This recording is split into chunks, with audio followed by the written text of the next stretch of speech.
വേറെ കറികളൊന്നും വേണ്ട, ഈ ഒരു ഒറ്റ ഐറ്റം മാത്രം മതി. എന്തിൻ്റെ കൂടെയും അടിപൊളി കോമ്പിനേഷനാണ്. ഇത് കാണുമ്പോൾ നിങ്ങൾക്ക് തോന്നുന്നത് എന്താ ഇപ്പോൾ ഇത് കരിയിച്ച് മൊരിയിച്ച് വെച്ചണല്ലോ എന്ന്. സത്യം പറഞ്ഞാൽ ഇതാണ് ഇതിൻ്റെ ടെക്സ്ചർ. ഇത് കാണുമ്പം ചിലപ്പോൾ നമുക്ക് ഇടിയിറച്ചിയൊക്കെ ആയിട്ട് തോന്നും, പക്ഷേ ഇടിയിറച്ചിയല്ല, ഇടിയിറച്ചിൻ്റെ വകയിലുള്ള എളാപ്പൻ്റെ മോനൊക്കെ വരും. എന്നുവെച്ചാൽ ഇടിയിറച്ചിനേക്കാളും ടേസ്റ്റാണെന്ന് അങ്ങോട്ട് പറയട്ടോ. അപ്പം നമ്മൾ ബീഫ് കുക്കറിലേക്ക് ഇട്ട് കൊടുക്കുക. അതിലേക്ക് മഞ്ഞൾപ്പൊടി, മുളക് പൊടി, മല്ലിപ്പൊടി ഒരിത്തിരി മതിയേ, ആവശ്യത്തിനുള്ള ഉപ്പും കുറച്ച് വെള്ളം ഒഴിച്ചിട്ട് നമ്മൾ വേവിച്ചെടുക്കണത് എത്രയാണോ വിസിൽ, ആ വിസിലടുപ്പിച്ച് വേവിച്ചെടുക്കുക കേട്ടോ. കുറേ വെള്ളം ഒഴിക്കേണ്ട. എന്നിട്ട് നമുക്ക് ഇത് അടുപ്പത്തേക്ക് വെക്കാം. അപ്പോൾ ഇത് വേവുമ്പോഴത്തേക്ക് ഞാനൊരു കാര്യം പറയട്ടെ, ഇത് എൻ്റെ റെസിപ്പി അല്ല കേട്ടോ. ഇത് എൻ്റെ ഇവിടുത്തെ ഉമ്മയാണ് ആദ്യം ഉണ്ടാക്കി തന്നത്. ഉമ്മക്ക് ആരോ പറഞ്ഞു കൊടുത്താണ്. അപ്പോൾ ഉമ്മ ഉണ്ടാക്കിയപ്പോൾ ഭയങ്കര ടേസ്റ്റായിരുന്നു. എനിക്ക് ഉമ്മക്കൊക്കെ എല്ലാവർക്കും ഒരുപാട് ഇഷ്ടമായി.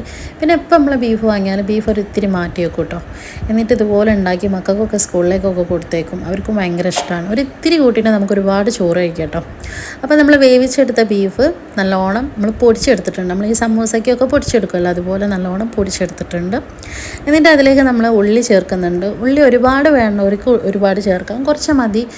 ബീഫാണ് മുന്നിട്ട് നിൽക്കേണ്ടതെന്നുണ്ടെങ്കിൽ ഉള്ളി കുറയ്ക്കാം. അപ്പോൾ ഞാനിവിടെ ഒരു 1.5 കഷ്ണം ഉള്ളി സവാള ചെറുതാക്കി അരിഞ്ഞിട്ട് ചേർത്തിട്ടുണ്ട്. പിന്നെ കുറച്ച് കറിവേപ്പില, പിന്നെ നമ്മൾ വെളുത്തുള്ളി ഒന്ന് ചതച്ചെടുത്താണ്, ഫസ്റ്റ് തൊലിയോട് കൂടിയിട്ട് തന്നെ ചതച്ചെടുത്താണ്. പിന്നെ ഒരു ചെറിയ പച്ചമുളക് കുനുകുനാന്ന് അരിഞ്ഞ് ചേർത്തിട്ടുണ്ട്. പിന്നെ നമ്മളെ പെരുംജീരകമാണ്, അതൊരു 1/2 ടീസ്പൂണ്. പിന്നെ പൊടികൾ മഞ്ഞൾപ്പൊടി, മുളക് പൊടി, മല്ലിപ്പൊടി ചേർത്തിട്ടില്ല. മുളക് പൊടി കുറച്ച് കളറുള്ളതാണെങ്കിൽ നല്ലതാണ്, കാണുമ്പോൾ കുറച്ച് മൊഞ്ചൊക്കെ ഉണ്ടാവും കേട്ടോ. അപ്പോൾ കളറുള്ളതാണെങ്കിൽ രസം ഉണ്ടാവും. പിന്നെ ആവശ്യത്തിനുള്ള ഉപ്പ് പൊടിപ്പാണ് ചേർക്കുന്നത്.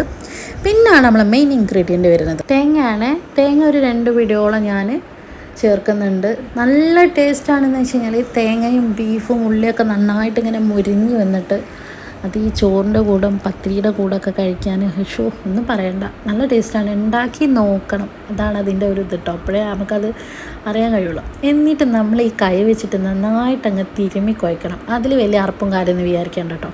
നല്ലോണം അങ്ങ് തിരുമ്മി ആ ബീഫും മസാലയും തേങ്ങയൊക്കെ കൂട്ടി നന്നായിട്ട് അങ്ങ് കുഴച്ച് തിരുമ്മി എടുക്കണം. ഭയങ്കര ടേസ്റ്റാണ്. ഇപ്പം തന്നെ ഒരു സ്മെല്ലാകെ വരും. എന്നിട്ട് എന്ത് ചെയ്യണം, നമ്മൾ കുറച്ച് നേരം അവിടെ വെക്കണമെന്നവർക്ക് വെക്കാം, വെക്കലിൻ്റെ വേഗം ഉണ്ടാക്കണം എന്നുണ്ടെങ്കിൽ ഉണ്ടാക്കാം. അപ്പോൾ ഞാനൊരു 5-10 മിനിറ്റ് അവിടെ വെച്ചിട്ടുണ്ട്. എനിക്ക് വേറെ പണി ഉണ്ടായിട്ട് അതുകൊണ്ടാണ്. അപ്പോൾ അതൊക്കെ കഴിഞ്ഞ് വന്ന് ഞാൻ നേരെ ഒരു പാൻ അടുപ്പത്ത് വെച്ചിട്ടുണ്ട്. എന്നിട്ട് എന്ത് ചെയ്യുക, നമുക്ക് ഈ പാനിലേക്ക് ആവശ്യത്തിനുള്ള വെളിച്ചെണ്ണ ഒഴിച്ച് കൊടുക്കാം. വെളിച്ചെണ്ണ തന്നെ ഒഴിക്കണം കേട്ടോ, അത് മസ്റ്റാണ്. കാരണം വെളിച്ചെണ്ണ ഒഴിക്കുമ്പോൾ വേറെ ടേസ്റ്റാണ്, ഓയിൽ ഒഴിക്കുമ്പോൾ വേറെ ടേസ്റ്റാണ്. അപ്പോൾ വെളിച്ചെണ്ണ ഒഴിച്ച് കൊടുക്കാം. ഇനിയിപ്പോൾ വെളിച്ചെണ്ണ കുറവാണെന്നുണ്ടെങ്കിൽ ഒരു ടിപ്പ് പറഞ്ഞുതരാം. ഓയിൽ ആദ്യം ഒന്ന് പൊരിച്ചെടുക്കാം. എന്നിട്ട് ഇതിങ്ങനെ മുരിഞ്ഞ് വരുന്ന സമയത്ത് കുറച്ച് വെളിച്ചെണ്ണ മേലെ ഇങ്ങനെ ഒഴിച്ച് കൊടുക്കാം. അപ്പോൾ അത് ഒരു വെളിച്ചെണ്ണയുടെ ടേസ്റ്റ് ആയിരിക്കും കേട്ടോ. മുന്നിട്ട് നിൽക്കുക. എന്നിട്ട് എന്ത് ചെയ്യുക, വെളിച്ചെണ്ണയിൽ ഇട്ടതിന് ശേഷം നന്നായിട്ടൊന്ന് ഇളക്കിയിട്ട് നമുക്ക് അടച്ച് വെച്ചിട്ട് ചെറിയ തീയിൽ വെച്ചിട്ട് അതങ്ങനെ അവിടെ കിടന്നൊന്ന് വെന്ത് മുരിഞ്ഞ് വരട്ടെ. കുറച്ച് ക്ഷമ വേണം കേട്ടോ ഈ പരിപാടിക്ക്. പെട്ടെന്ന് അങ്ങോട്ട് ഹൈ ഫ്ലെയിമിലിട്ടിട്ട് അങ്ങോട്ട് കത്തിച്ചെടുക്കാനൊന്നും പറ്റത്തില്ല. എന്നിട്ടത് മൂടി വെച്ചിട്ട് കുറച്ച് നേരം കഴിയുമ്പോൾ നല്ലൊരു സ്മെല്ല് വരും. നമ്മുടെ അടുക്കളയിലും വീട്ടിലേക്കൊക്കെ ആയിട്ടൊരു സ്മെല്ല് വരും. ആ സ്മെല്ല് വരുമ്പോൾ തന്നെ എൻ്റെ മക്കളൊക്കെ കിട്ടും, ബീഫ് പൊരിക്കുന്നുണ്ട് ചെയ്യുന്നു. അപ്പോൾ ഇതാ ഈ ഒരു പരുവായിട്ടുണ്ട്, ആയിട്ടില്ല.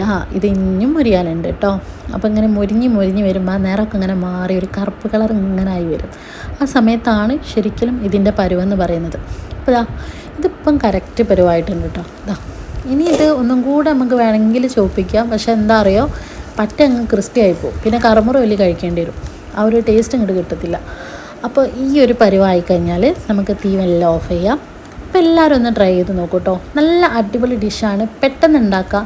എന്നാലും നമ്മൾ ഈ മക്കൾക്കൊക്കെ നമ്മൾ സ്കൂളിലേക്ക് കൊടുത്തേക്കാനും ഇനിയിപ്പോൾ വീട്ടിൽ ചോറുണ്ടാക്കുന്ന സമയത്തായാലും പത്തിരിയുടെ കൂടായാലും പൊറാട്ടയുടെ ഒപ്പമായാലും ഒക്കെ നല്ല കോമ്പിനേഷനാണ്. അപ്പം എൻ്റെ വീഡിയോ ഇഷ്ടപ്പെട്ടാൽ ഒന്ന് ലൈക്ക് ചെയ്യാനും സപ്പോർട്ട് ചെയ്യാനൊന്നും മറക്കരുത് കേട്ടോ. പിന്നെ ഇത് നിങ്ങൾക്ക് ഇഷ്ടപ്പെട്ടവരാരെങ്കിലും ഒക്കെ ഉണ്ടെങ്കിൽ ഓൾക്കും കൂടെ ഒന്ന് ഷെയർ ചെയ്ത് കൊടുത്താളി.